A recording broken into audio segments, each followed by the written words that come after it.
حمد و ثنا، تعریفات، تسبیحات اللہ احکم الحاکمین کے لیے ہے۔ سبح للہ ما فی السماوات وما فی الارض، اللہ ہی کی تسبیح بیان کرتی ہے ہر چیز جو بھی آسمانوں میں ہے اور جو بھی زمین میں ہے، اسی کی بادشاہی ہے۔ پاک ذات، بلند و بالا ذات، الملک القدوس السلام المؤمن المہیمن العزیز الجبار المتکبر، سبحان اللہ عما یشرکون۔ پاک ہے وہ ذات، رب کی ذات، اس سب سے جسے شریک ٹھہرایا جاتا ہے اس کے ساتھ۔ بلند و بالا، انسان کو پیدا کرنے والی ذات، هو اللہ الخالق البارئ المصور له الاسماء الحسنى، وہ اللہ کہ جس نے انسان کو پیدا فرمایا، اسے خوبصورت چہرہ عطا فرمایا اور بڑی ہی خوبصورتی کے ساتھ اسے پیدا فرمایا ہے۔ اللہ ہی کے ہیں جتنے بھی خوبصورت نام ہیں، جتنے بھی بلند و بالا نام ہیں۔ انسان کی اپنی کوئی شان نہیں، کوئی اوقات نہیں، سب کی سب شان ہی رب کی ہے۔ انسان اگر کوئی عزت اور رتبہ بھی پاتا ہے تو اس میں بھی بڑھائی اور کبریائی رب کی ہی ہے۔ رہتا انسان عبداللہ ہی ہے۔ انسان کتنا ہی بڑا کیوں نہ ہو جائے، کتنی ہی عزت اور شرف حاصل کیوں نہ کر رہے، لیکن اپنی حقیقت سے نہیں بھاگ سکتا۔ حقیقت میں وہ عبداللہ ہی رہتا ہے، اللہ کا بندہ ہی رہتا ہے۔ تو یہ شان ہے رب کی کہ رب کی شان اتنی بلند ہے۔ اللہ رب العالمین فرماتے ہیں کہ پوری کائنات مل جائے، جن، پرند، انسان، اڑنے والے، تیرنے والے، جھپٹنے والے، سب کے سب جاندار جمع ہو جائیں اور سب کے سب اللہ کی تسبیح بیان کرنے لگیں، اللہ کی بلندی بیان کرنے لگیں، تب بھی اللہ کی عزت کے اندر وہ اضافہ نہیں کر سکتے، اور سب کے سب مل کر باغی اور سرکش ہو جائیں، اللہ کی نافرمانی میں لگ جائیں، تب بھی اللہ کی عزت میں ایک رائی کے دانے کے برابر بھی کمی نہیں آئے گی۔ وہ اتنی بلند ذات ہے، وہ اتنی بڑی ذات ہے، وہ اللہ کی ذات کہ ہمارے تعریف کرنے سے اللہ کو فرق نہیں پڑتا، بلکہ اس میں ہمارا فائدہ ہے اگر ہم رب کی تسبیح بیان کرتے ہیں۔ اللہ اگر ہماری تسبیح سے خوش ہو گیا تو ہمارا بیڑا پار ہو گیا، ہم کامیاب ہو گئے۔ لیکن کوئی یہ سمجھے کہ اگر میں اللہ کی تسبیح بیان نہیں کروں گا، معاذ اللہ، اس میں اللہ کی شان میں کوئی کمی آ جائے گی، ایسا نہیں۔ یہی وجہ ہے کہ ہم یہ کہتے ہیں جو بندہ نماز پڑھنے کے لیے نہیں آ رہا، اس میں اللہ کا کچھ نہیں جاتا،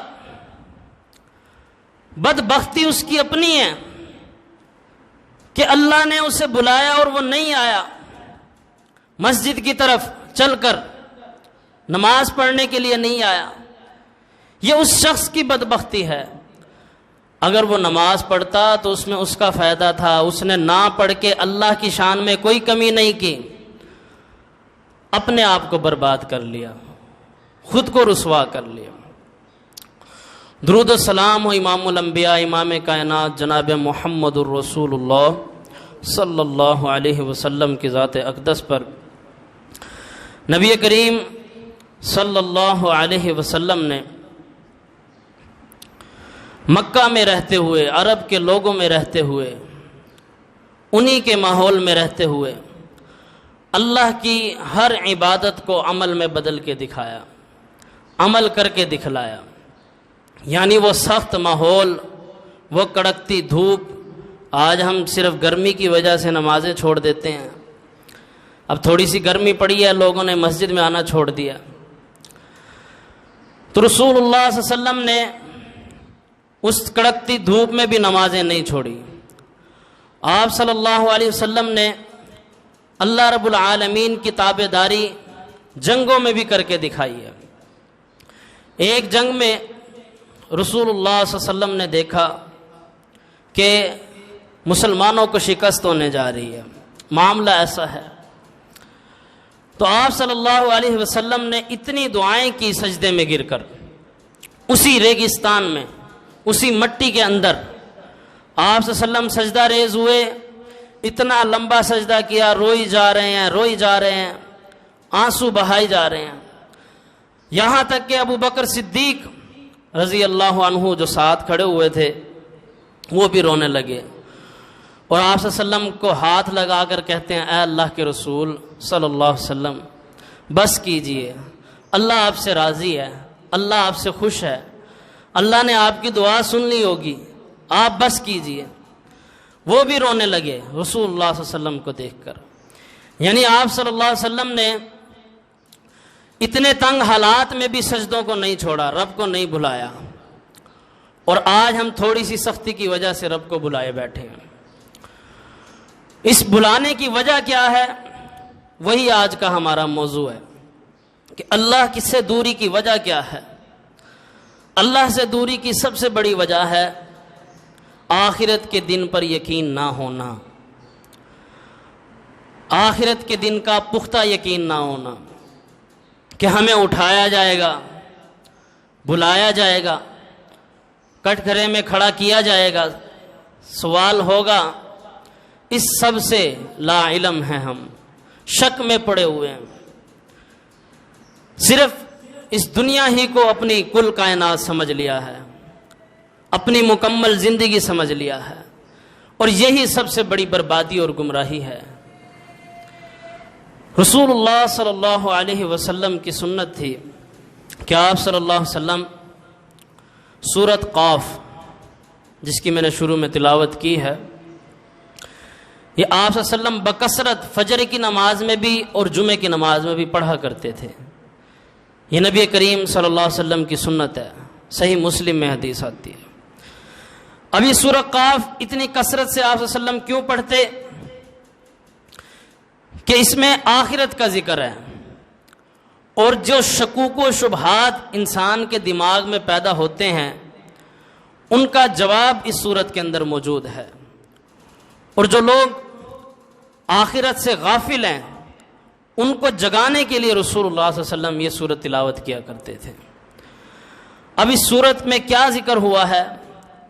اللہ رب العالمین شروع میں ارشاد فرماتے ہیں، یہ حروف متقطعات میں سے لفظ قاف ہے. قاف، یہاں سے سورت شروع ہوتی ہے، یعنی اس کے معنی اللہ ہی جانتا ہے، اللہ اعلم. پھر اللہ رب العالمین فرماتے ہیں والقرآن المجید، اور قرآن کی قسم ہے کہ یقیناً رسول اللہ صلی اللہ علیہ وسلم اللہ کے رسول ہیں، حقیقی رسول ہیں، اس میں کوئی شک کی بات نہیں ہے. یہ واقعتاً اللہ کے رسول ہیں آپ صلی اللہ علیہ وسلم. اور کئی مفسرین نے یہ بات لکھی ہے کہ یہاں اللہ رب العالمین نے جو قسم اٹھائی ہے اس میں اللہ رب العالمین اس بات کی قسم اٹھا رہے ہیں کہ یقیناً قیامت قائم ہو کر رہے گی، قیامت نے قائم ہونا ہی ہونا ہے. اور دوسری طرف اس چیز کی قسم اٹھائی جس کی دلیل اگلی آیت میں آئے گی کہ اللہ رب العالمین نے قسم اٹھا کے فرمایا ہے کہ بے شک محمد صلی اللہ علیہ وسلم اللہ کے رسول ہیں. پھر اللہ رب العالمین فرماتے ہیں کفار مشرکین کی بات کہ وہ کیا کہتے تھے، بل عجبوا ان جاءهم منذر منهم فقال الكافرون هذا شيء عجیب. کفار مشرکین نے اور جھٹلانے والوں نے تعجب کیا اس بات پر کہ ہم ہی میں سے اللہ نے ڈرانے والا بھیج دیا ہے، یعنی ہمارے میں سے ہی پیدا ہو گیا. یعنی کوئی رسول آتا تو کوئی نوری مخلوق، کوئی بڑا فرشتہ، کوئی بڑی نشانی ہماری آنکھوں کے سامنے اترتی، وہ ہمیں سمجھاتا تو ہم اس کی بات مانتے۔ یہ رسول تو ہماری آنکھوں کے سامنے پیدا ہوا، 40 سال اس نے ہمارے درمیان زندگی گزاری، اب اس نے نبوت کا دعویٰ کیا۔ لہٰذا یہ بڑی عجیب بات ہے کہ ہم ہی میں سے ایک ڈرانے والا پیدا ہو گیا۔ فقال الکافرون ھذا شیء عجیب، بس کافروں نے کہا کہ یہ تو ایک بڑی ہی عجیب سی بات ہے۔ تو اللہ رب العالمین نے اس وجہ سے قرآن کی قسم اٹھا کے فرمایا کہ بے شک یہ محمد صلی اللہ علیہ وسلم اللہ کے رسول ہیں، اور اس میں تو تمہارے لیے بہتری تھی کہ تم ہی میں سے رسول کو بھیجا ہم نے، اور اس بات پہ تعجب نہ کرو، بلکہ ہر قوم میں ہم نے انہی میں سے ایک رسول کو بھیجا ہے، تاکہ وہ رسول ان کے مزاج کو، ان کی سختیوں کو، ان کے ماحول کو، ان کے کردار کو، ان کی غلطیوں کو سمجھ سکے، اور پھر اس طریقے سے ان کو صحیح راستے پہ لگا سکے۔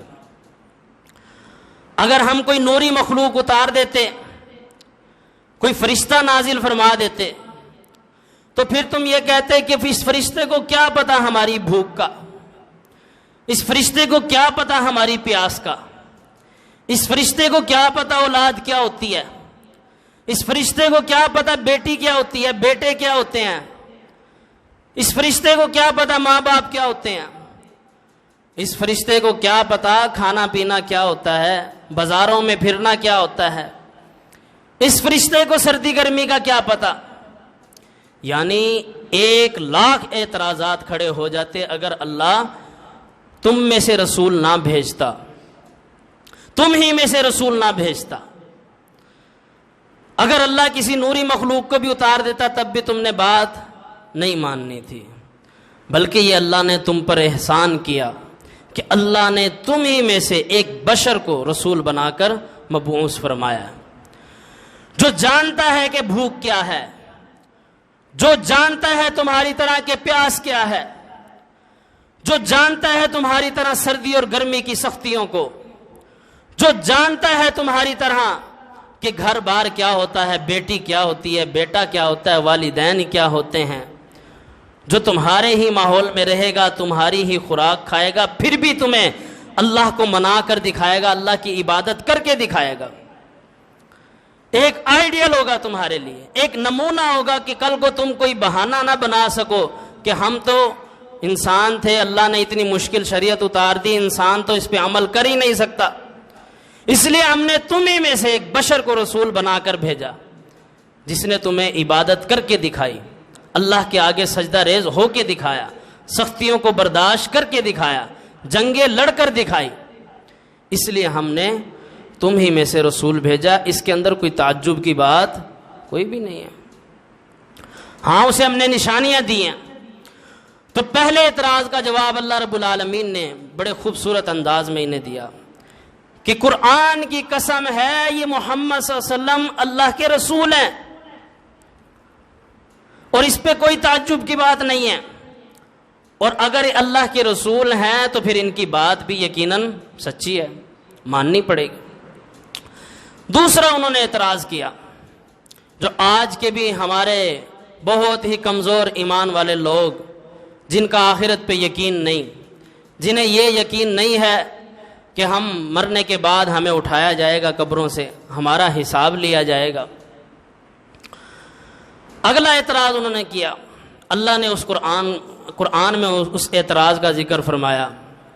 انہوں نے کہا اِذَا مِتْنَا وَكُنَّا تُرَابًا ذَلِكَ رَجْعٌ بَعِيدٌ، کیا جب ہم مر جائیں گے، قبر میں دفنا دیے جائیں گے، وَكُنَّا تُرَابًا، اور وہ مٹی ہمارے جسم کو کھا لے گی اور ہم بھی مٹی کا حصہ بن جائیں گے، ہماری ہڈیاں بھی مٹی بن جائیں گی، ذَلِكَ رَجْعٌ بَعِيدٌ، اس کے بعد ہم اٹھائے جائیں گے، کھڑا کیا جائے گا، دوبارہ بنایا جائے گا، یہ تو بڑی دور کی بات ہے، ایسا ہو ہی نہیں سکتا۔ بعید کہتے تھے وہ ایسی بات کو کہ جو ممکن ہو ہی نہیں سکتا، بعید بڑے ہی دور کی بات، بڑی ہی لمبی دور کی سوچ، ذالک رجع بعید، یہ تو بڑے دور کا خام و خیال ہے تمہارا کہ دوبارہ اس مٹی کو اللہ اکٹھا کرے گا، اس کی ہڈیوں کو جوڑے گا، جسم کو بنائے گا، پھر کھڑا کرے گا، ایسا کیسے ہو سکتا ہے؟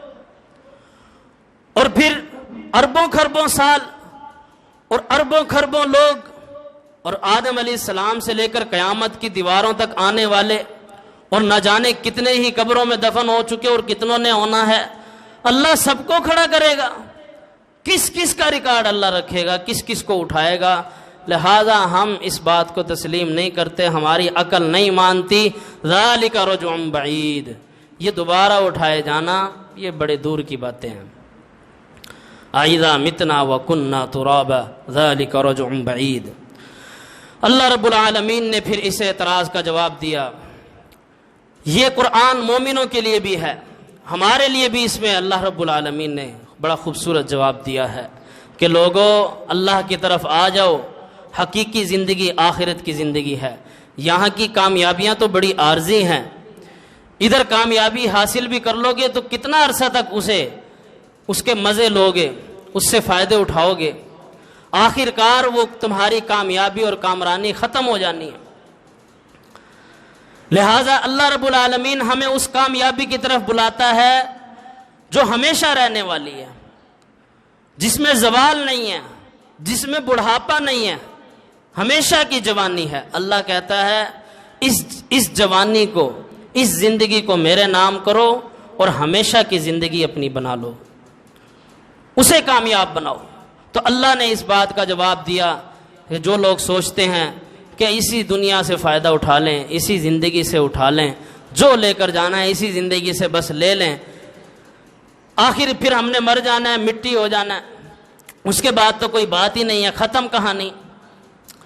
تو اللہ رب العالمین فرماتے ہیں قد علمنا ما تنقص الارض منہم وعندنا کتاب حفیظ۔ اللہ فرماتے ہیں اے میرے بندو، قد علمنا ما تنقص الارض منہم، جو مٹی کھائے گی تمہارے جسموں کو اس کے ایک ایک ذرے کا بھی ہمیں علم ہے۔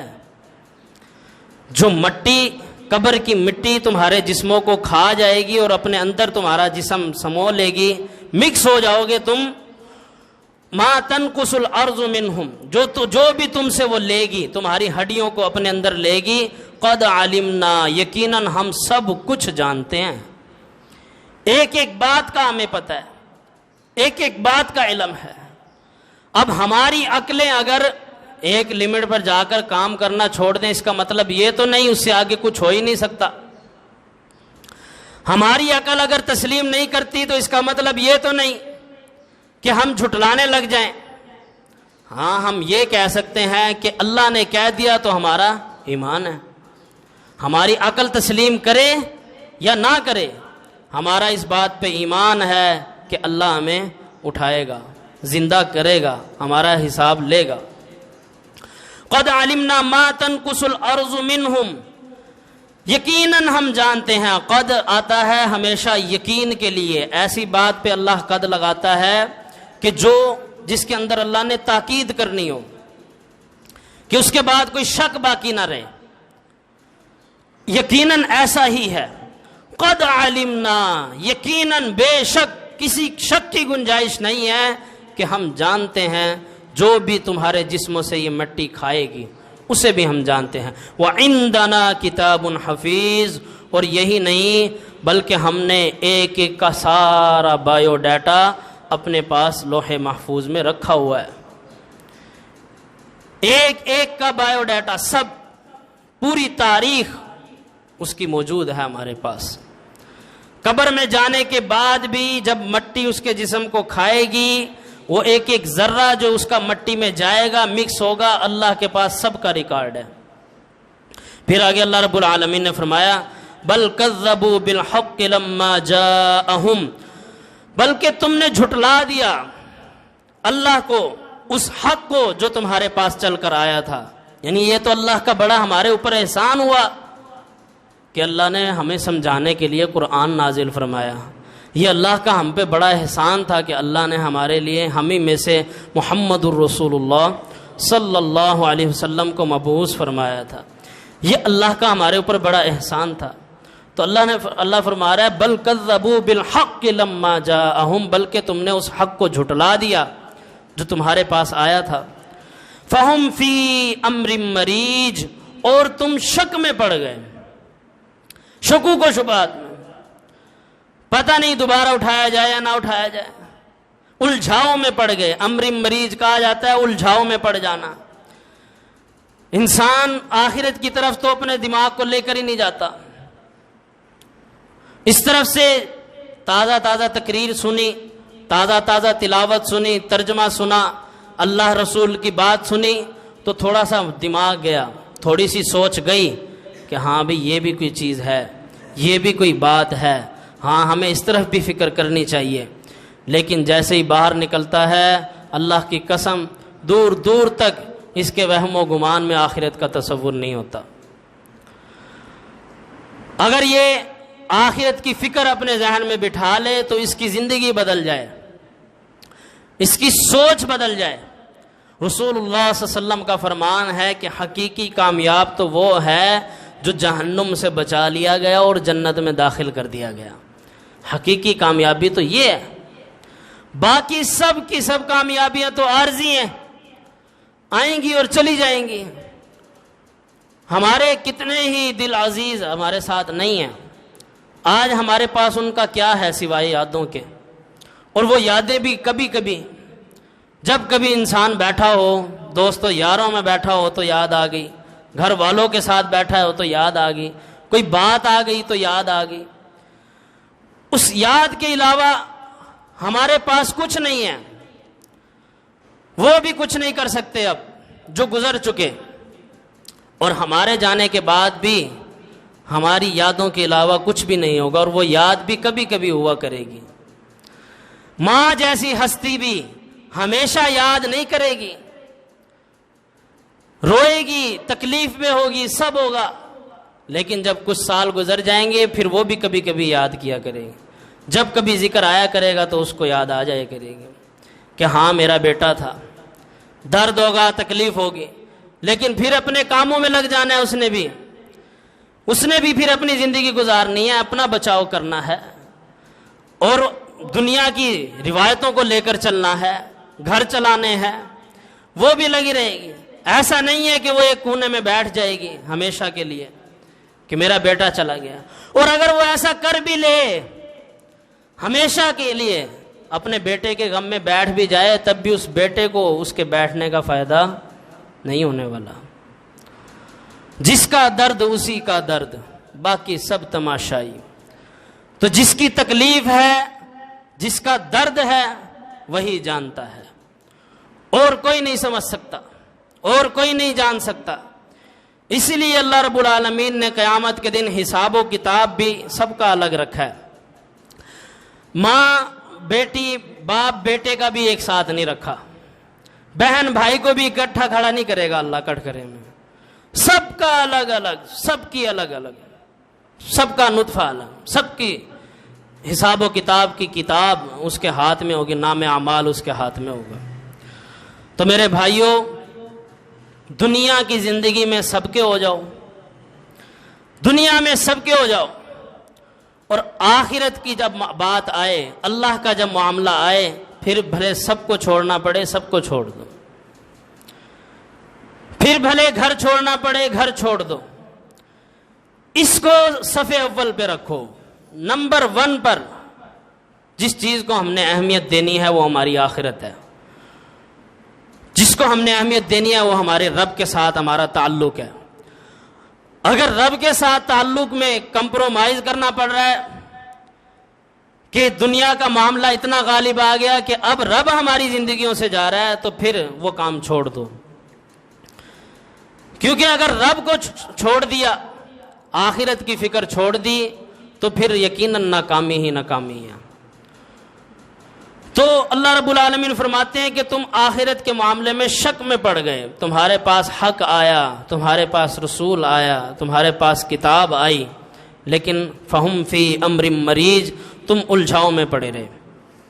پھر اللہ رب العالمین نے یقین دلانے کے لیے دلائل دیے، ایک سوچ دی کہ اگر ہلکا سا بھی شک ہے تو پھر اللہ کی نشانیوں کو دیکھو، اگر آخرت کے معاملے میں تھوڑا سا بھی شک ہے تو اللہ کی نشانیوں کو ذرا دیکھو۔ اس دنیا میں رہتے ہوئے آج کے دور کے لوگوں کے لیے بھی، جو ہمیشہ سے حیرت رہی پچھلے لوگوں کے لیے بھی آج کے لوگوں کے لیے بھی، وہ کیا؟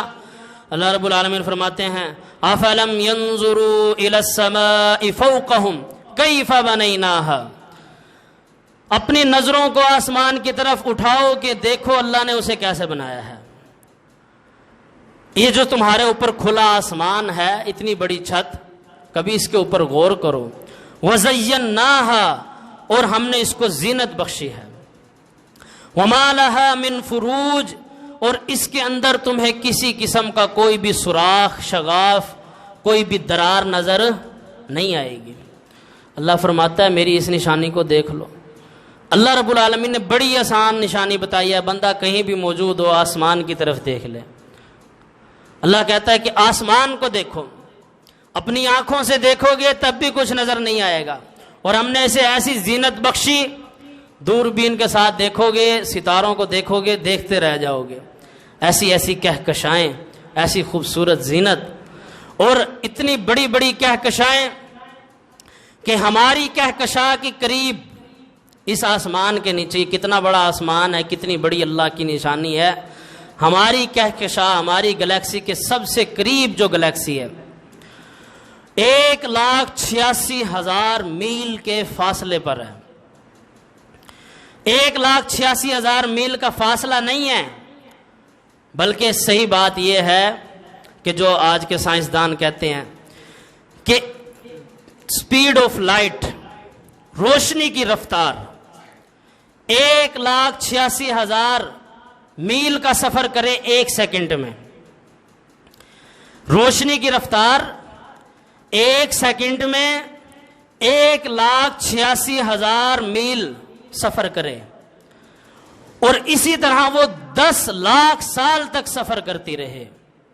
سپیڈ آف لائٹ، روشنی کی رفتار، یعنی اس کی روشنی کی رفتار اتنی ہے کہ 1 سیکنڈ گزرے تو وہ سفر کر چکی ہو 1,86,000 میل، 1 سیکنڈ میں اتنا سفر کر چکی ہو، اور وہ 10 لاکھ سال تک سفر کرتی رہے، تب جا کر دوسری گلیکسی کا نمبر آئے گا۔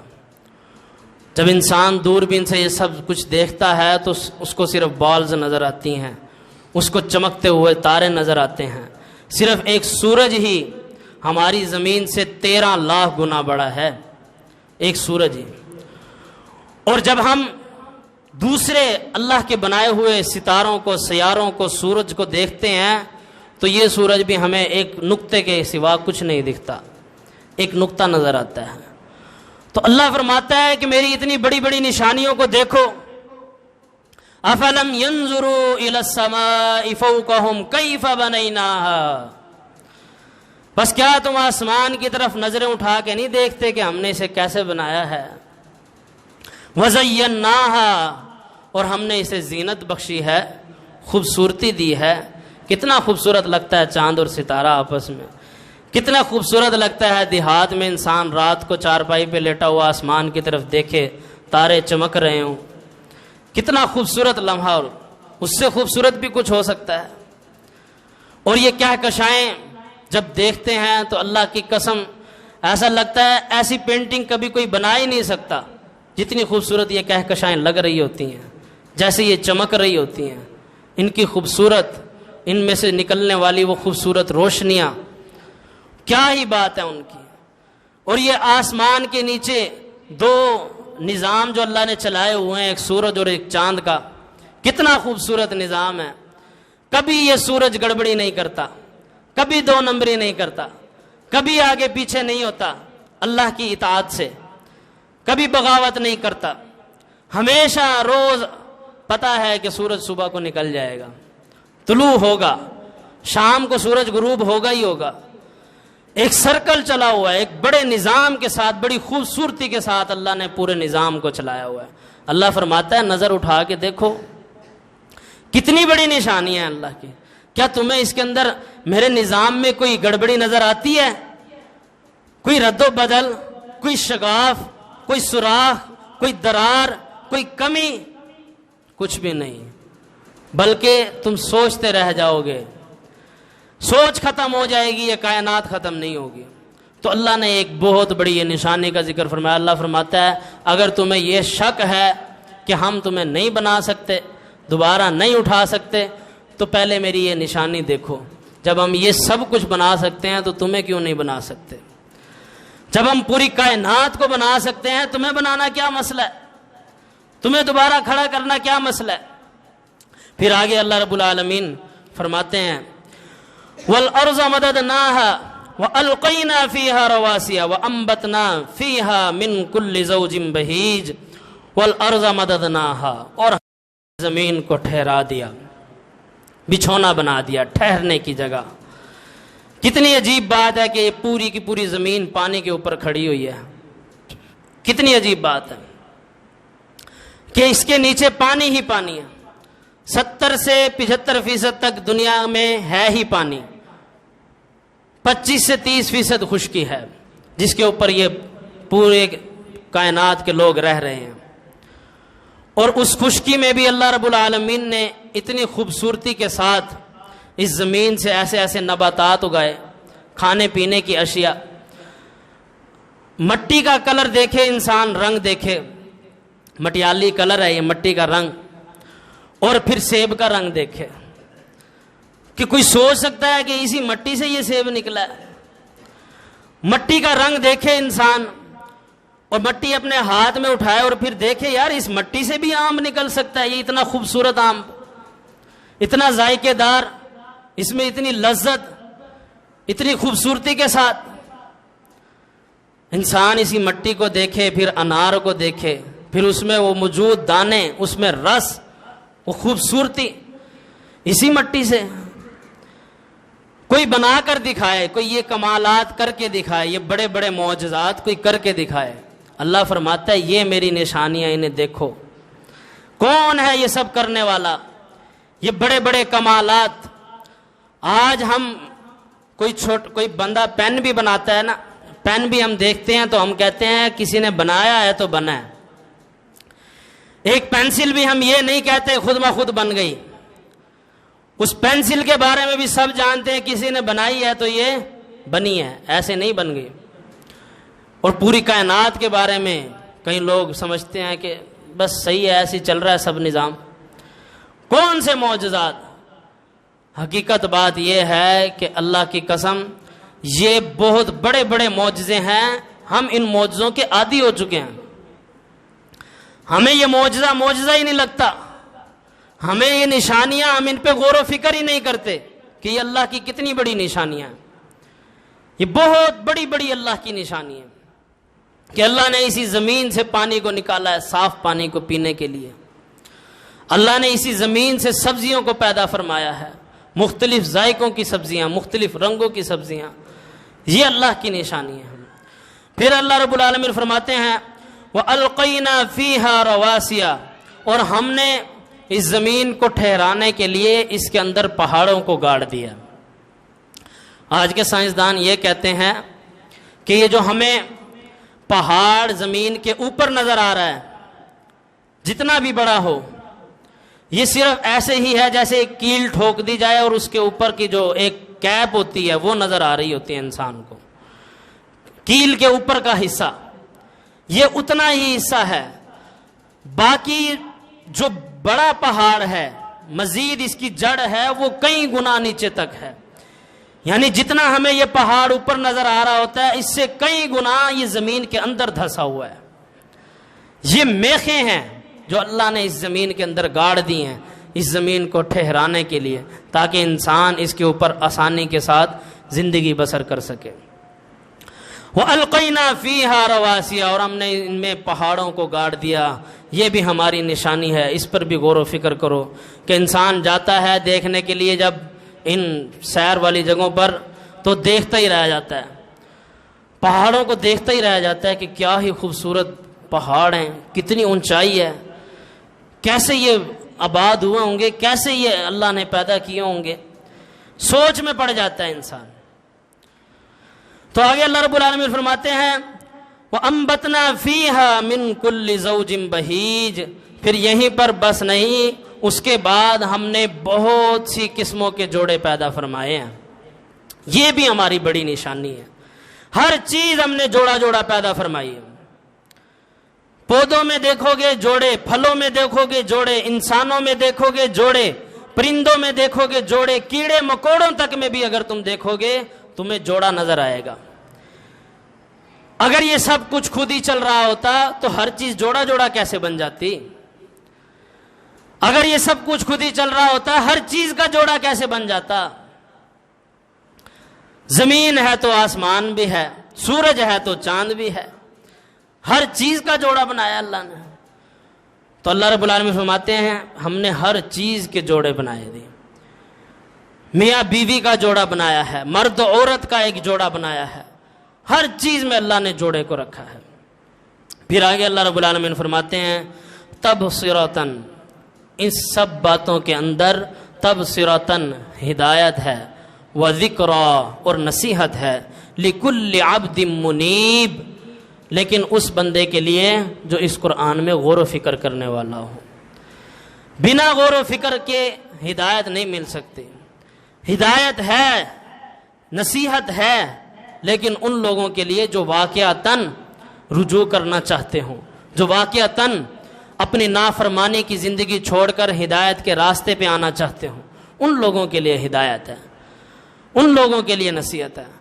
اللہ کو کیا پڑی کسی کو اللہ زبردستی پکڑ کے ہدایت پہ لائے؟ اس لیے اللہ نے ہدایت کا معاملہ انسان کے اوپر چھوڑ دیا ہے۔ سب نشانیاں اللہ دکھائے گا، سیدھی راہ اللہ دکھائے گا، لیکن اللہ اس کو پکڑ کے سیدھی راہ پہ نہیں لائے گا۔ نہ ہی شیطان کو اللہ نے یہ طاقت دی کہ وہ زبردستی پکڑ کے اس کو گمراہی کے راستے پہ لے جائے۔ یہ فری ویل انسان کو اللہ نے دی ہوئی ہے کہ فیصلہ تیرا ہے کہ سچ کے راستے پہ چلنا ہے یا گمراہی کے راستے پہ چلنا ہے۔ تو اللہ فرماتے ہیں ہم نے نصیحت کے لیے قرآن نازل فرمایا، تبصرۃً ہدایت ہے، و ذکر اور نصیحت ہے، لکل عبد منیب، ہر اس بندے کے لیے جو رجوع کرنے والا ہے، دنائی رکھنے والا ہے۔ وَنَزَّلْنَا مِنَ السَّمَاءِ مَاءً مُبَارَكًا فَأَنبَتْنَا بِهِ جَنَّاتٍ وَحَبَّ الْحَصِيدِ۔ پھر اللہ رب العالمین فرماتے ہیں اور ہم نے آسمان سے پانی نازل فرمایا، آسمان سے پانی نازل فرمایا، وہ پانی زمین پہ گرا اور اس زمین نے بہت سے باغات پیدا فرما دیے اور بہت سے گلے پیدا فرما دیے۔ پھر اللہ رب العالمین فرماتے ہیں وَالنَّخْلَ بَاسِقَاتٍ لَهَا طَلْعٌ نَضِيدٌ، اور تم ہمارے یہ کھجوروں کے تہ بتہ گچھوں کو بھی دیکھو کہ کس طرح تہ بتہ لگے ہوتے ہیں کھجیوں کے اوپر، یہ بھی ہماری بہت بڑی نشانی ہے۔ کبھی اس کے اوپر بھی غور و فکر کرو کہ یہ کیسے بن گئے، کہ کون ہے اسے بنانے والا؟ اگر رب نہیں ہے تو پھر کون ہے؟ اللہ فرماتا ہے اس کے اندر بھی ہماری بڑی نشانی ہے۔ اس کے بعد اللہ رب العالمین آگے فرماتے ہیں رزقا للعباد واحیینا به بلدۃ میتا کذالک الخروج۔ یہ اللہ رب العالمین نے ایک دلیل اور دی ہے۔ جن لوگوں کو یہ شک ہے کہ آخرت کے دن ہمیں نہیں اٹھایا جائے گا، یا اگر اللہ اٹھائے گا تو ہمیں کیسے اٹھا لے گا، جبکہ اذا متنا وکنا ترابا ذالک رجع بعید، جب ہم مر گئے مٹی کے ساتھ مٹی ہو گئے، مٹی ہمیں ہماری ہڈیوں کو بھی کھا گئی، ہمارے جسموں کو بھی کھا گئی، اس کے بعد اٹھائے جانا یہ تو بڑے دور کی بات ہے۔ اللہ رب العالمین فرماتے ہیں اگر ایسی بات ہے تو پھر بات سن لو کہ ہم نے آسمان سے پانی نازل فرمایا، یہ زمین مردہ تھی، وَنَزَّلْنَا مِنَ السَّمَاءِ مَاءً مُبَارَكًا فَأَنبَتْنَا بِهِ جَنَّاتٍ وَحَبَّ الْحَصِيدِ۔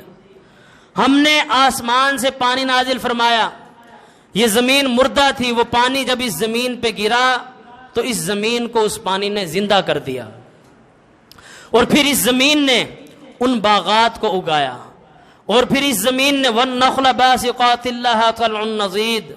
پھر ان بڑی بڑی کھجیوں کو دیکھو، اپنے سائز کو دیکھو کہ ہم کی 5-6 فٹ کے 8 فٹ کے، اور پھر ان کھجیوں کو دیکھو یہ کتنی لمبی ہیں.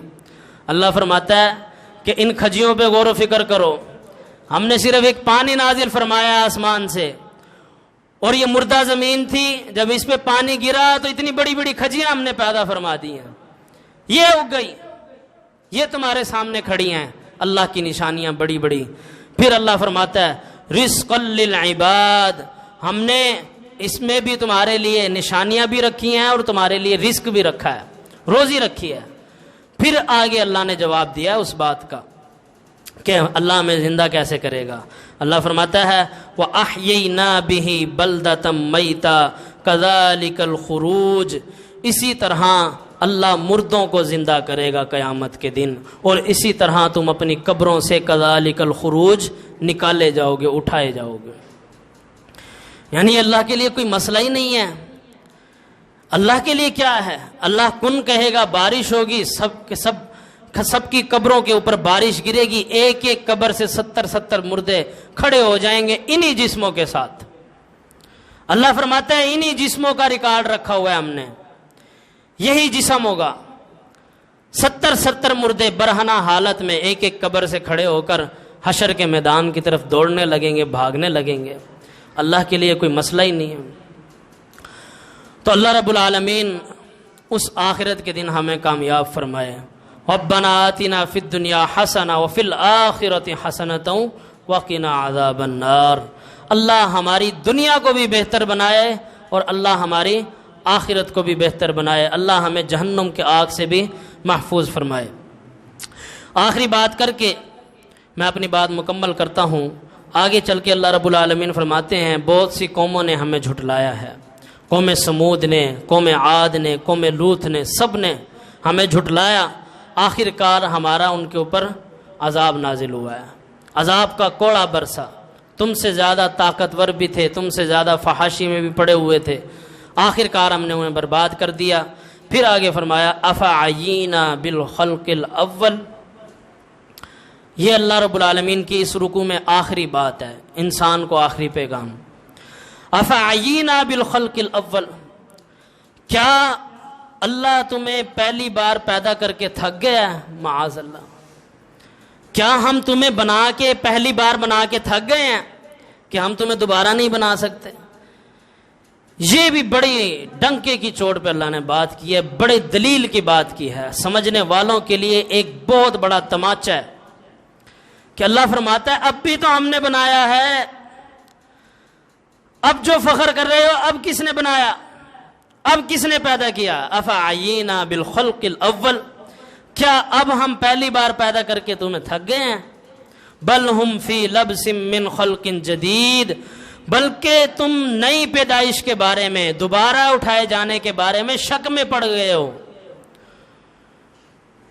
شک میں پڑ گئے. یہ رب کا قرآن سنا رہا ہوں میں آپ کو، اللہ کا کلام یہ کہتا ہے. اللہ کہتا ہے تم شک میں پڑے ہوئے ہو کہ ہم دوبارہ تو پتہ نہیں اٹھائے جائیں گے نہیں اٹھائے جائیں گے.